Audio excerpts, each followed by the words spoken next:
പരീക്ഷാ അട്ടിമറിയിൽ PSCയിൽ ഭിന്നത. പരീക്ഷാ കൺട്രോളറെ അന്വേഷണം ഏൽപ്പിച്ചതിൽ ഒരു വിഭാഗം കമ്മീഷൻ അംഗങ്ങൾക്ക് കടുത്ത അതൃപ്തി. ചെയർമാന്റേത് ഏകാധിപത്യ തീരുമാനമെന്നും അംഗങ്ങളെ മണ്ടന്മാരാക്കിയെന്നും വിമർശനം. അന്വേഷണം വിജിലൻസ് SP ഏൽപ്പിക്കണമെന്നും ആവശ്യം. വ്യാപക ക്രമക്കേട് ആരോപണം ഉയർന്ന പശ്ചാത്തലത്തിൽ നിർണായക PSC യോഗം ഇന്ന് ചേരുന്നു. News Malayalam the biggest Anuru Ashokan ഈ വാർത്തയുടെ വിശദാംശങ്ങളുമായി നമുക്കിപ്പം തത്സമയം ചേരുകയാണ്. Anuru, good morning. ഈ വാർത്ത PSCയിലെ വലിയ ക്രമക്കേട് ആദ്യം ജനങ്ങളെ അറിയിച്ചത് ന്യൂസ് മലയാളമായിരുന്നു. ആദ്യം ആ വാർത്ത പുറത്തുവിട്ടത് അനുരു അശോകനായിരുന്നു. ഇപ്പോ ഈ വിഷയത്തിൽ ഇതൊരു മാർക്ക് തട്ടിപ്പിൽ നിന്ന് അന്വേഷണ അട്ടിമറിയിലേക്ക് വരെ എത്തിയിരിക്കുകയാണ്. ഇന്ന് നിർണായക PSC യോഗം ചേരുമ്പോൾ എന്തു പ്രതീക്ഷിക്കണം അനുരു?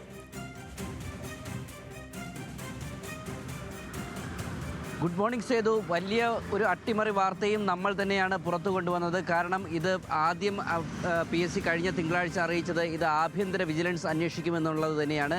എന്നാൽ 2 ദിവസം മുമ്പാണ് ഇക്കാര്യത്തിലുള്ള അട്ടിമറി വാർത്ത ന്യൂസ് മലയാളം പുറത്തു കൊണ്ടുവരുന്നത്. കാരണം ഈ പറയുന്ന ആഭ്യന്തര വിജിലൻസ് എന്ന് പറയുന്നത് ഇന്റേണൽ വിജിലൻസ് ആൻഡ് സെക്യൂരിറ്റി ഓഫീസറായ പരീക്ഷാ കൺട്രോളർക്കാണ്, അല്ലാതെ വിജിലൻസ് ആൻഡ് സെക്യൂരിറ്റി ഓഫീസറായ വിജിലൻസ് SP അല്ല, സിനി ഡെന്നീസിനല്ല എന്നുള്ള വാർത്തയും ന്യൂസ് മലയാളമാണ് പുറത്തു കൊണ്ടുവന്നത്. ഈ ഒരു വാർത്ത പുറത്തു വരുമ്പോഴാണ് 16 അംഗ കമ്മീഷനിൽ 15 പേരും ഇതാണ് സത്യാവസ്ഥ എന്നറിയുന്നത്. കാരണം PSC അംഗങ്ങളെ പോലും മറച്ചു വെച്ചുകൊണ്ടാണ് PSC ചെയർമാനായ MR ബൈജു ഇക്കാര്യത്തിലൊരു തീരുമാനമെടുക്കുന്നത്.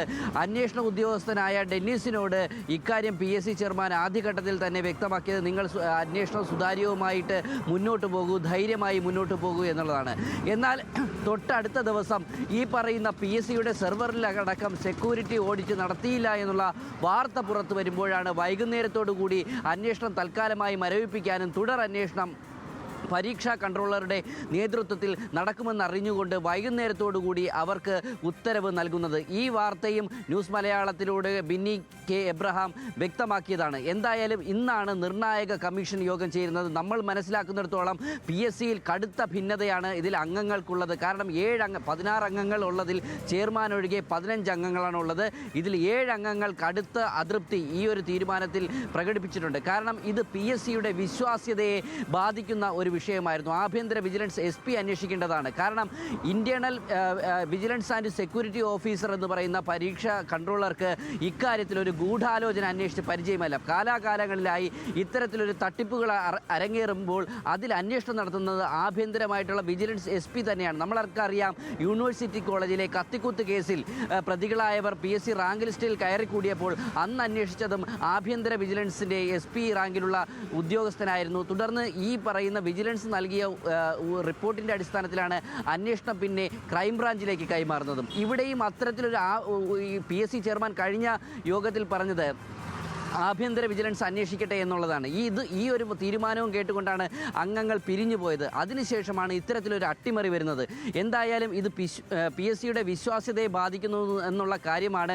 അംഗങ്ങളെ ചെയർമാൻ പറഞ്ഞ് മണ്ടന്മാരാക്കി എന്നുള്ള ഒരു വികാരമാണ് അവർക്കുള്ളത്. കഴിഞ്ഞ ദിവസങ്ങളിലടക്കം ഈ വാർത്ത വന്നതോടുകൂടി ചെയർമാൻ ബൈജു അംഗങ്ങളെ ഓരോരുത്തരെയായിട്ട് വിളിച്ച് തൻ്റെ നിലപാടുകൾ വിശദീകരിച്ചിരുന്നു. ഇന്ന് 10 മണിക്ക് ചേരുന്ന ചെയർമാൻ MR ബൈജുവിന്റെ വിശദീകരണം ഒക്കെ അംഗങ്ങൾക്ക് ബോധ്യപ്പെടുമോ ഇല്ലയോ എന്നുള്ള കാര്യം കൂടി ഇന്ന് അറിയാമല്ലോ അനുരു. ശരി.